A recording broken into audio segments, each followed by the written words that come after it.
Orang kalau hanya pintar saja, tapi empatinya kurang, ya kan ilmu pengetahuan bisa jadi hancur dibuatnya. Iya, iya.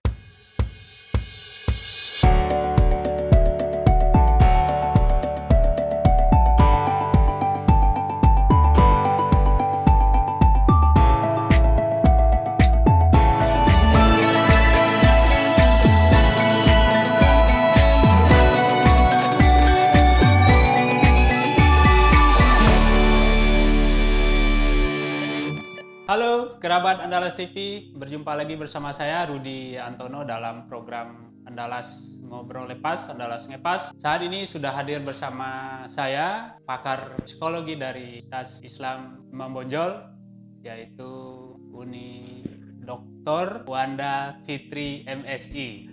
Apa kabar Uni? Alhamdulillah, Alhamdulillah sehat. sehat ya Uni. Ya. Tetap jaga kesehatan di masa pandemi. Ya. Oke Uni, ini kembali lagi ya.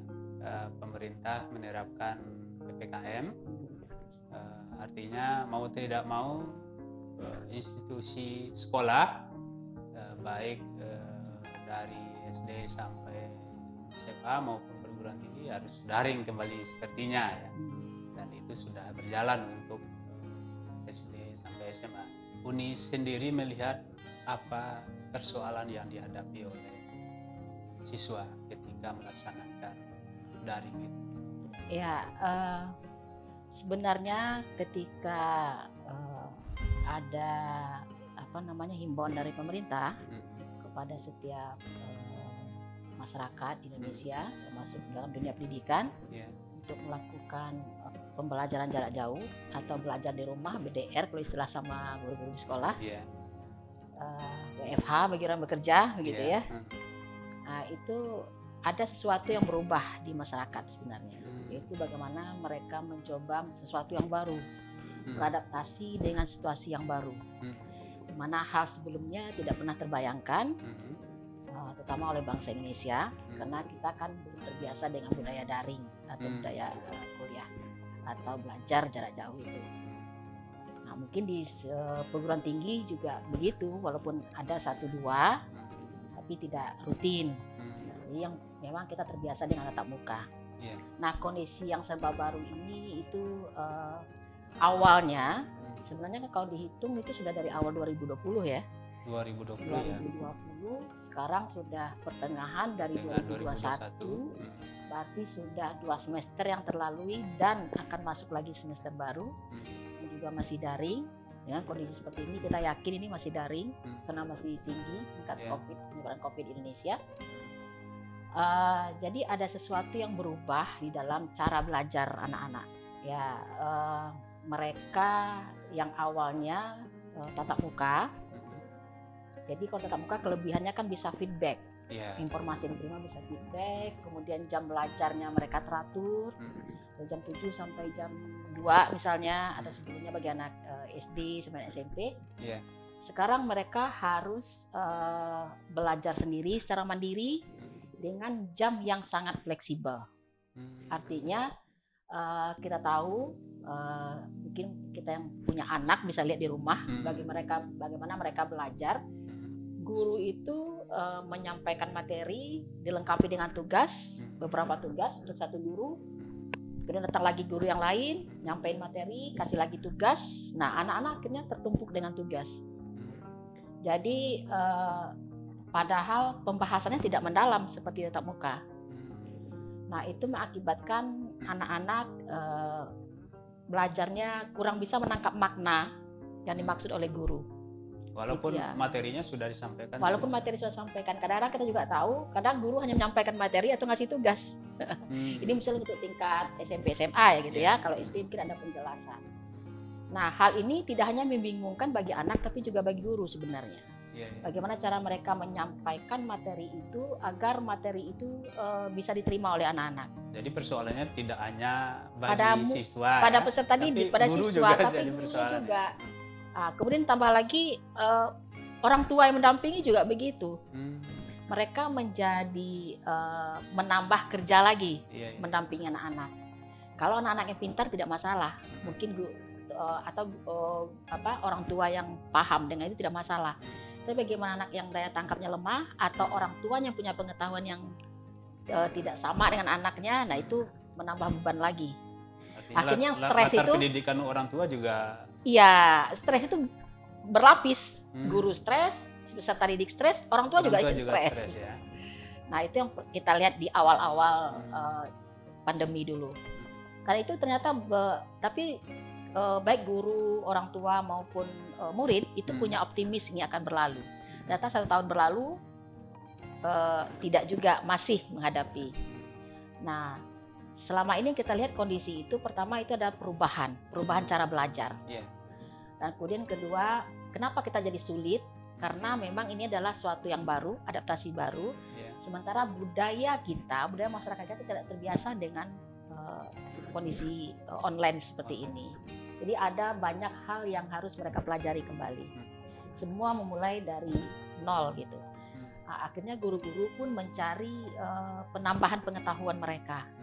Bagaimana agar pelajaran ini bisa diterima oleh anak-anak, bisa dipahami oleh anak-anak. Akhirnya mereka mungkin mengikuti tutorial atau apa segala macam yang mereka dapat bisa diambil dari internet untuk meningkatkan pemahaman, seperti membuat video, animasi dan segala macam. Ketika guru beradaptasi, itu kan banyak hal yang harus disesuaikan, termasuk teknologinya. Kan tidak semua guru juga yang cepat beradaptasi dengan teknologi kan? Iya. Artinya juga akan berpengaruh dalam penyampaian materi. Itu juga menjadi sebab bahwasanya tujuan dari materi itu tidak akan tercapai. Kira-kira apa yang harus dilakukan gitu kan untuk guru ini? Iya, itu tadi. Makanya guru harus belajar lagi mereka. Mereka harus lebih pintar. Nah, saya masih ingat dulu waktu kuliah itu, kalau mahasiswa itu baca 1 buku, dosen harus 10 buku. Kan begitu. Jadi guru juga harus begitu sebenarnya. Apalagi anak-anak sekarang yang dikatakan generasi Z itu, wah jangan ditanya, mereka aplikasi semua di tangan mereka tuh mereka bisa, malah kita yang tua gaptek kan. Jadi guru juga harus lebih hebat dari anak-anak gitu. Nah jadi makanya sebenarnya banyak guru yang belajar kembali, terutama dengan menggunakan aplikasi. Iya, berbagai kan ada aplikasi itu, tidak hanya Google Classroom, tidak hanya Zoom gitu ya. Karena Zoom meeting itu juga menghabiskan kuota. Kadang-kadang terganggu oleh sinyal. Nah, ketika sinyal terganggu itu anak-anak stres. Dan mereka merasa tertinggal gitu kan. Jadi mungkin guru-guru belajar Edmodo segala macam dan membuat animasi seperti saya bilang tadi. Mereka membuat video pendek, animasi tentang pembahasan, terus tinggal dikirim ke anak-anak. Jadi anak-anak kapan aja gitu kan. Tapi sebenarnya sulit, banyak biaya.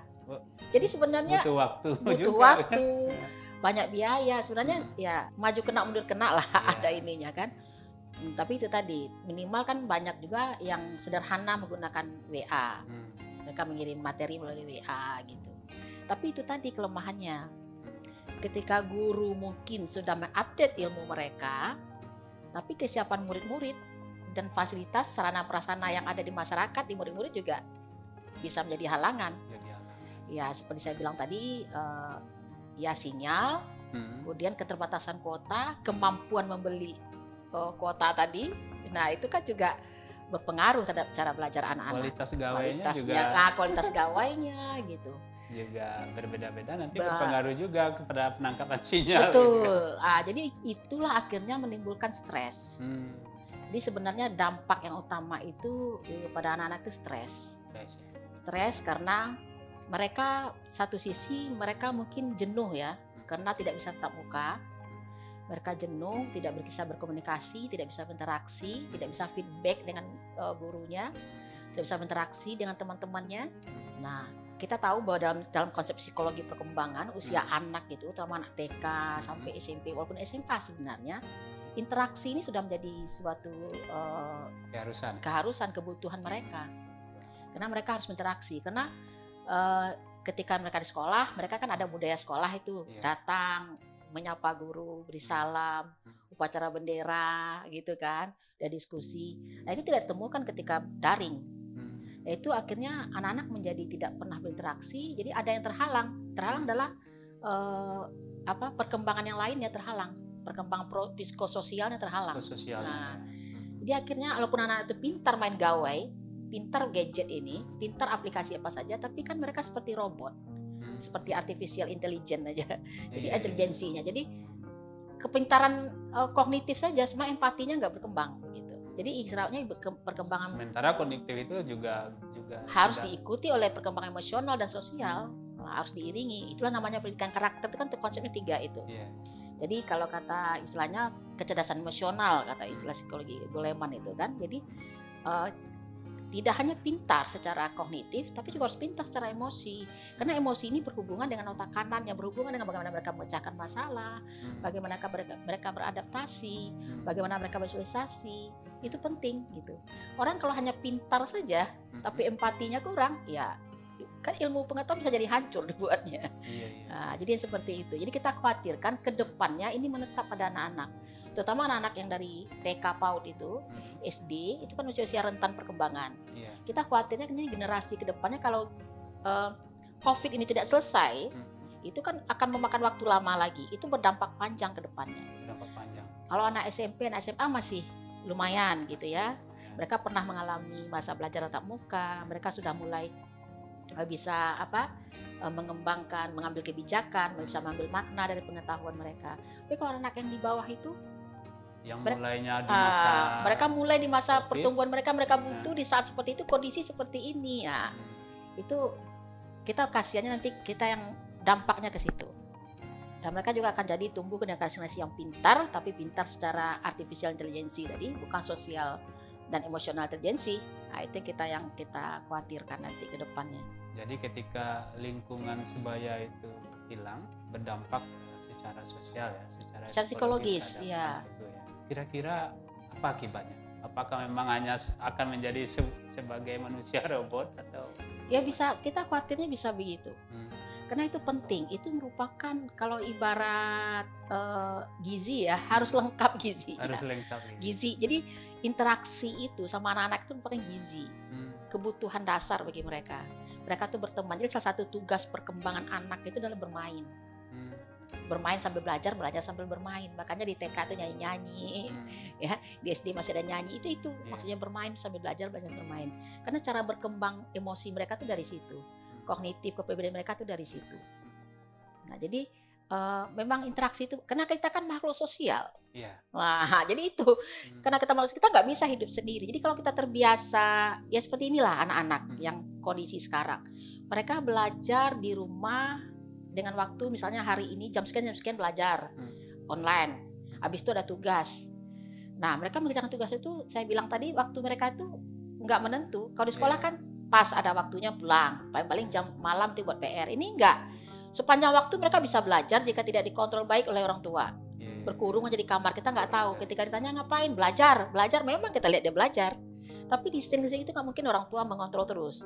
Nah, jadi itu lama-lama anak-anak menjadi letih.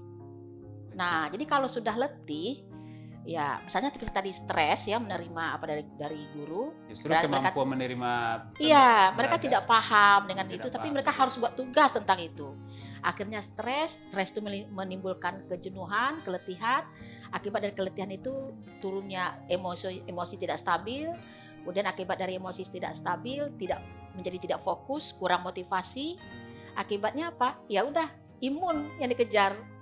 Nah, jadi imun secara psikis dan psikologisnya terganggu. Artinya kalau imun yang dikejar berarti sakit lagi. Ya, kasihan. jadi mereka sakitnya dua ini anak. Psikologisnya sakit, psikisnya mereka sakit, fisik lemah. Nah, terus kalau kita perhatikan anak-anak yang bekerja di melalui internet misalnya begitu, kan banyak sekali terjadi sosial media fetish atau keletihan bermedia sosial. Karena terlalu banyak informasi yang mereka ambil di sosial media, di media sosial itu, sehingga mereka nggak fokus. Kemudian kognitif mereka nggak sanggup untuk menerima. Kemudian di samping itu mungkin ya satu lagi faktornya adalah ketika orang tua tidak siap mendampingi anak, tidak mengontrol misalnya apa yang mereka konsumsi misalnya kan, mungkin kata mereka mencari materi belajar, tapi kita kan tidak tahu apa yang mereka lakukan. Kalaupun mereka mencari belajar kan terlalu banyak gitu. Karena tidak mungkin juga anak pakai gawe sendiri kan? Iya, kita tidak bisa kontrol, itu kelemahannya. Tidak bisa kontrol setiap saat. Oke, jadi akhirnya mereka letih secara fisik, mereka letih secara media sosial, keletihan itu mengganggu pada psikis mereka. Akan kita kembali ke cerita tadi, apa mereka tidak akan jadi robot? Bisa jadi mereka jadi robot, jadi orang-orang egois, orang yang selfish. Mereka nggak peduli lingkungan. Padahal dalam belajar itu kan bagaimana kita mencintai lingkungan, bagaimana kita belajar dari lingkungan, gitu kan? Bagaimana kita berbagi dengan lingkungan. Nah, target-target human itu nggak tercapai jadinya kalau seperti ini.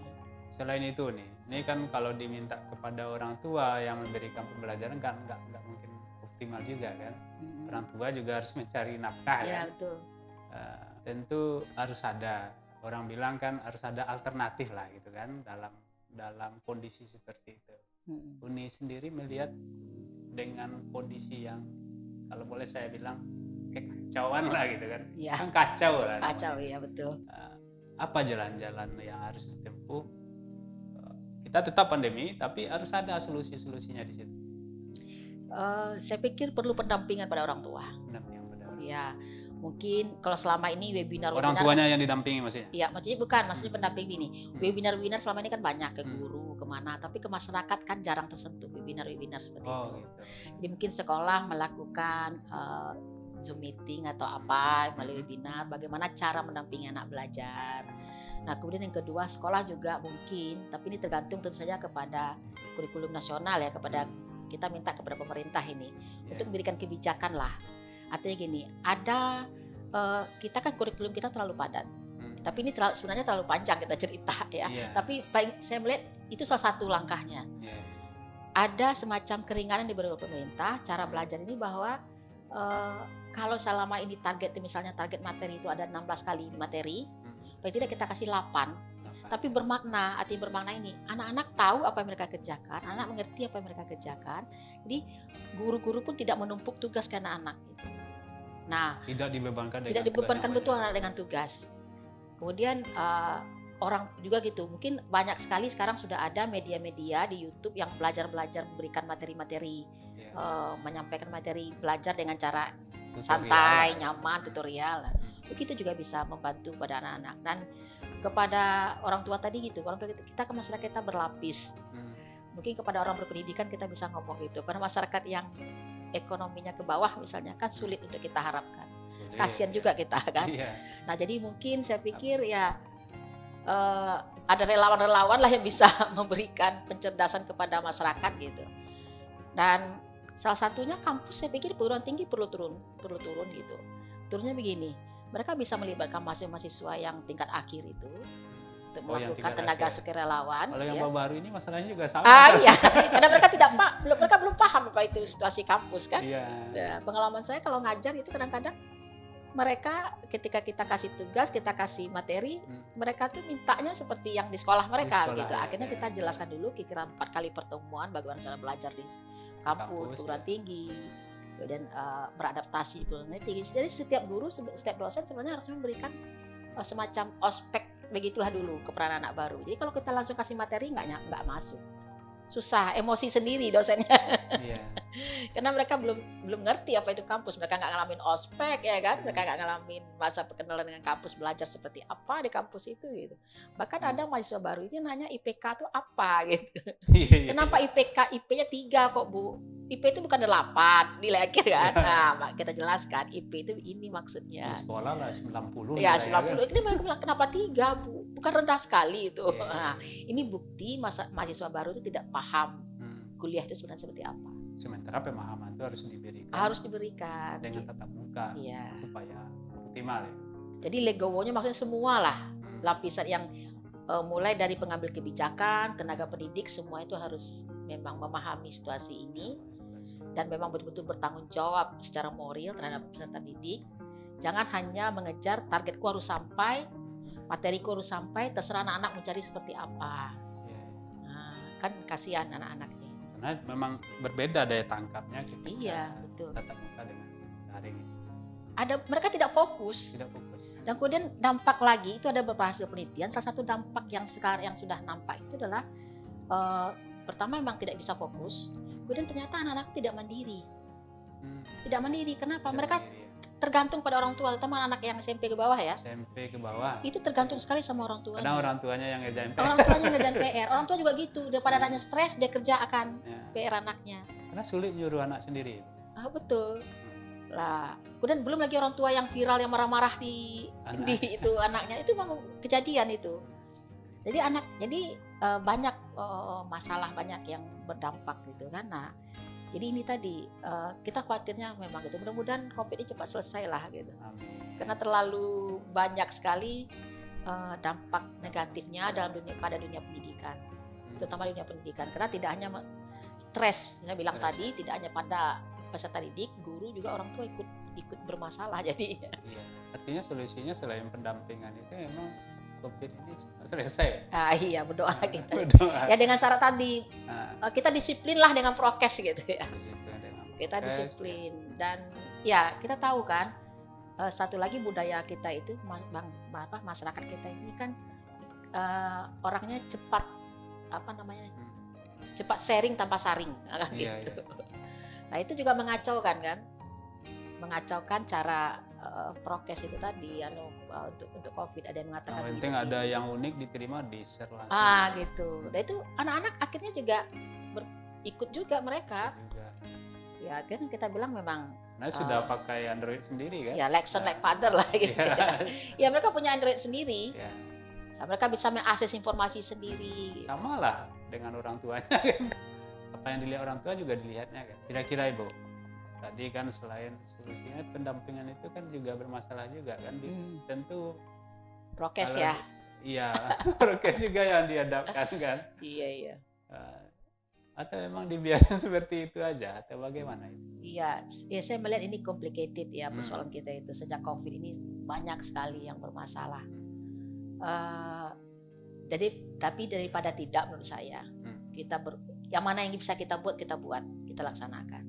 Nah kemarin seperti kita cerita tadi di sebentar itu bahwa ya banyak sih sebenarnya masyarakat yang punya perhatian. Saya bilang tadi kepada seperti ini, bukan promosi ya, tapi seperti yang dilakukan oleh kelompok Minang Minang Diaspora Global Network itu. Jadi para perantau Minang ini mencoba memberikan salah satu solusinya bagaimana supaya belajar daring ini efektif, bisa dipahami anak-anak. Maka yang diberi keterampilan peningkatan pengetahuan itu adalah skillnya itu adalah pada guru-guru dari tingkat PAUD sampai ke SMA. Nah, cuma dari 1.500 peserta itu sebenarnya belum memenuhi guru-guru di Sumatera Barat. Banyak yang padahal itu gratis, tapi tidak terjangkau tadi. Dan itu pun dalam kegiatannya masih banyak guru-guru yang mengeluh sinyal, kadang sedang asik-asik Zoom, sinyal. Itu bagian dari stres juga. Kadang-kadang sakit Zoom, kuota habis, nanti banyak pertanyaan dibawakan, yang repot mentor-mentor jawab gitu. Tapi paling tidak itu sudah diansur. Nah kemudian kalau ada kita yang seperti saya bilang tadi, ada yang lain, seperti saya kan ada misalnya megang mata kuliah psikologi komunitas itu. Nah, jadi kepada anak-anak itu karena kemudian sudah semester 6, ya kan berarti mereka sudah mendapat pengetahuan sebelumnya. Itu saya bilang kalian berbuat di rumah, gitu. Ya dengan seperti tadi, sambil ada tugas untuk mereka, bagaimana komunitas itu mereka memahami komunitas itu, mereka diminta melakukan pendampingan tadi. Saya kasih tugas seperti itu. Jadi laporan tugas mereka, lalu mereka melakukan pendampingan bagaimana tapi cukup di tempat tinggal. Seperti KKN sekarang kan begitu juga. KKN sudah. Nah KKN kan juga KKN di lingkungan mereka. Jadi persis seperti itu yang saya buat. Jadi mana yang bisa kita lakukan, kita lakukan. Bisa jadi mahasiswa KKN ini diminta untuk melakukan pendampingan. Ya, termasuk pendampingan. Jadi kemarin tuh kebetulan saya kan di LP2M ya. Di Lembaga Pusat Penelitian dan Pengabdian Masyarakat di Winning Monjol. Saya di kepala pusat penelitiannya. Itu kita di salah satu yang kita sampaikan kepada anak-anak waktu pemberi pembekalan KKN itu. Mereka berbuat di lingkungan mereka. Dia tidak hanya kalau selama ini kan KKN itu kesannya apa ya, ngecat pagar kantor lurah atau apa gitu ya. Papanisasi istilahnya kan. Nah, jadi anak-anak itu kita minta melakukan pendampingan itu, terutama kepada sekitar mereka, kepada masyarakat, ya, bagaimana mereka mencerdaskan, ikut membantu, bukan mencerdaskan, mencerahkan. Kalau kita mencerdaskan nggak enak juga ya, mencerahkan orang tua, bagaimana memberikan pendampingan kepada anak-anaknya dalam belajar. Daring tadi. Daring tadi, gitu. Oke, Diwanda, terima kasih telah berbagi di Andalas TV. Semoga yang disampaikan bermanfaat. Amin. Dan lain waktu kita akan berbincang lagi. Oke. Oke, kerabat Dallas TV, demikian perbincangan kita dengan Dr. Wanda Fitria MSI, pakar psikologi UIN Imam Bonjol Padang. Semoga bermanfaat. Sampai jumpa.